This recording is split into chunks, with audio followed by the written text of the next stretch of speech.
Japan, cultural center of the world. The things that they have made and perfected over the years has become a part of our daily lives. From cars, the Mazda RX-7, to computers, to video games, Hey, you like this shit, to animation. The list goes on. That's a lot for a country smaller than California to do. But there's a problem. Over the years, Japan's business market has grown exponentially, while the amount of workers that are able to do these jobs has been growing less and less over the years. Japan has fallen into a vicious cycle that, if not stopped soon, could cause a huge economical collapse in Japan that could affect the world around it. This is the story of the Japanese job crisis, also known as Karoshi.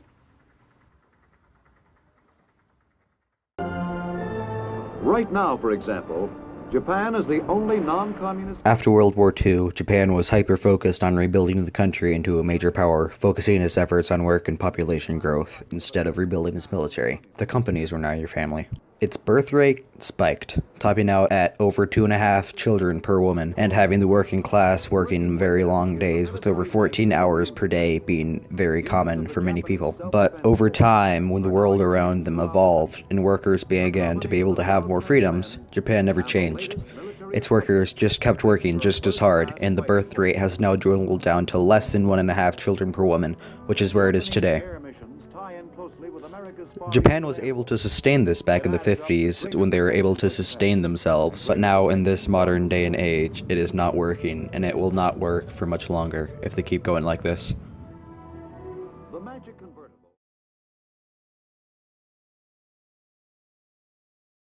These following pictures are not dead bodies. They are working class men that have passed out on the side of the street after working a grueling amount of hours, commonly 16 or more across the country.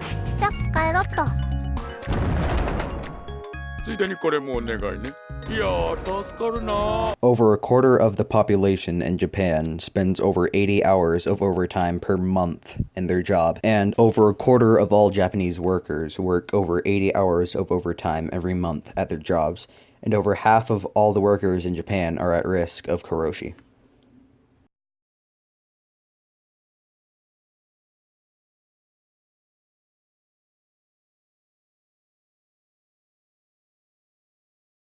The first expert that I would like to talk about is Masahiro Yamauchi, a senior official for NHK's news department, which is the news department for Japan. He was mainly focused on people that are committed Karoshi and what has led up to that, which is mainly exorbitant amounts of overtime, with 159 hours of overtime for one person, which eventually led to heart failure. She has concluded that Karoshi is closely related to people doing overtime. The second expert's name is Hiroshi Kawahito, who has been working with cases involving Karoshi for over 30 years.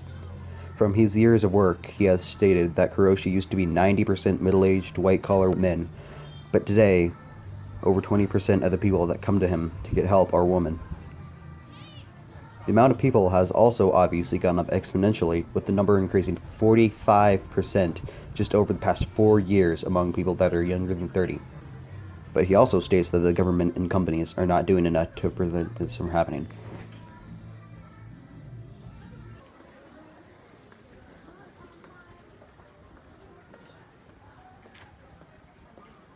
The main problem that is in the way of Japan adapting to other work ethics is that the work ethic that they have now has been around since World War II and is extremely harsh to anyone that disobeys.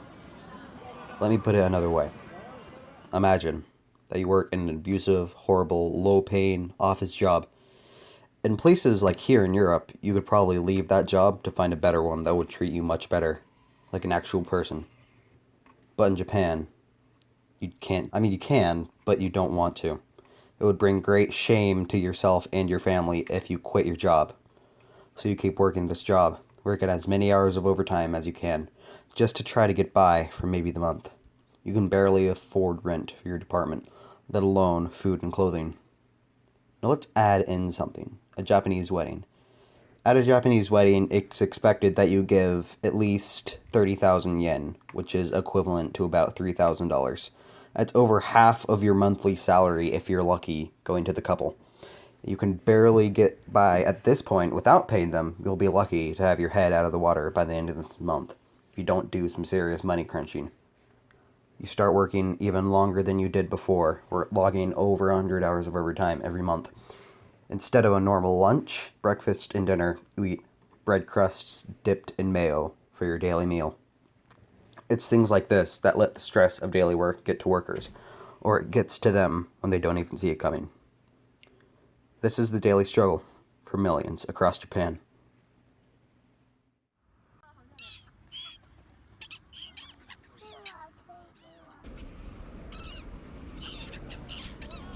While we are not able to simply go over there and pick up the office jobs that they are putting down, we can always try to contact the Japanese government over social media and similar forms of communication to try to show them that people do need change over there, and even we know it.